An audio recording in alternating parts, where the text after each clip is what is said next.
magkakaroon sila ng dito natin, sabihin natin sila na pala. Barbie Fortesa at David Licauco may aaminin ngayong taon. Narito na chika ang kilig na chika natin today. Barbie Fortesa at David Licauco may aaminin na relasyon ngayong taon ng 2025. Isa ang barda o sina Barbie Fortesa at David Licauco ang napredict ng celebrity psychic na si Jovi Vargas.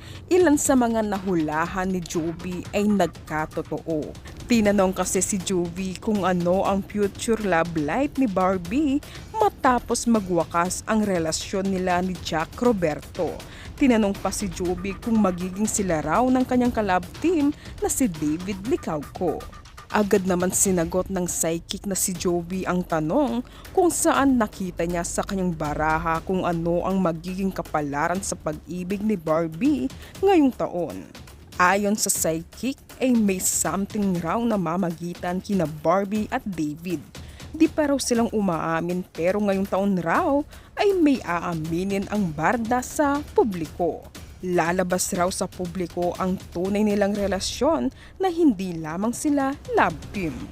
Na magugulat ang publiko na sila na pala at tatanggapin raw sila ng mga tao dahil matagal na gusto ng mga tao na maging sila sa totoong buhay. Ang barda pala talaga ang nakatadhana mga kachika.